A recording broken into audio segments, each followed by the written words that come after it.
0.53 daily minimum wage now. Wow. It you know, I was on making sure say minimum money die. Minimum money die. I was saying me cut it across 500 cities per. Me say, baby, I do no Fair Wages and Salaries Commission. I say fair wages.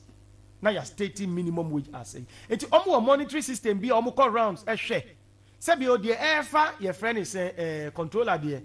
Bet me I monitor easily. Omo ye below the 500 na ye can. But one more no send make an IGF or the various assemblies, you know. Me fair wages for say omuntu anamon na omuno minimum wage na nka mana en na ye me nwanwa no en na ye me nwanwa no o say eno no aban because the minimum market to as little as 200 300 o de 200 250 eh o ya no fa ne kese no fa keto no 200 250 no Upa the next time me ba ha no meji obi eyi e de aba be kire serious upa se me di e bi kra ba me ne be ya me di ne be ba ma na be ka ne mu se ma kire o say I mobile system I wo na obi gi less than minimum wage me see fair wage almost say fair wage is there almost hwe na almost place a monitoring system bia be move across with the almost start with the governmental institutions no almost kwa almost hwe controller staff pe almost hwe IGF staff so no mun tie no mun hu year air cost no mun hwe no omo address south for so na run institution bi mu adwuma no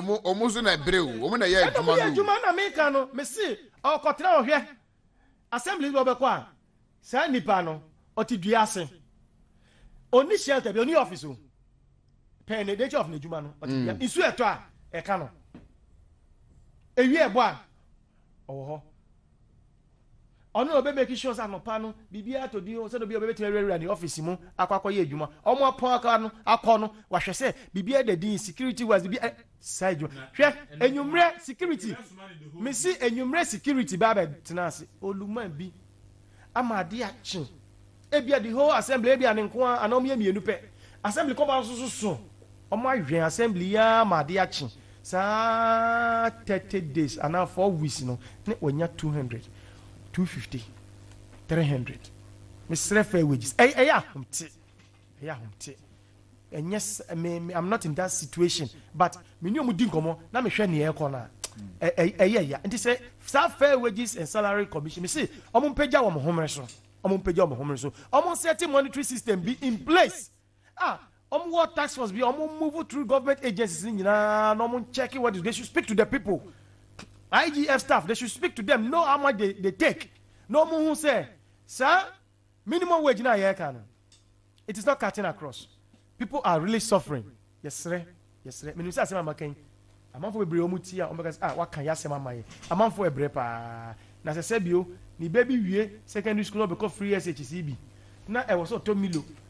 Sardine kakra man me asoni is serious me case so anya say bia IGF no one thing I want say anya say ewu ya na the amount IGF of 200 250 no crap na bia na dey ka 2 months ni e ma wo ye me na me ka kire wo and time we num kra me say me na me ka I know what I'm talking about 2 months 3 months that 200 cities say dem aboso me no ensu endu minimum wage ni kra 2 months na unsan kan ye enti no oti hwa e dey ben pa na officer how does those people survive? And no question, no question. And obi wo kra po oh ene de one pe 5 cedi amani a minti min faka no enko fie na no pakra masan ya bawo uti asem na e ya homete pa me na me ka kire ho enti me say fair wages we dem say e di na da mo so kra po na me the fair wages and salary fair me seremo enye fair. Yes, minimum wage, should be by the end of the month. It should be around 500 cities. I mean, pamocho. Most certain monetary system be tax force be. They should be moving through the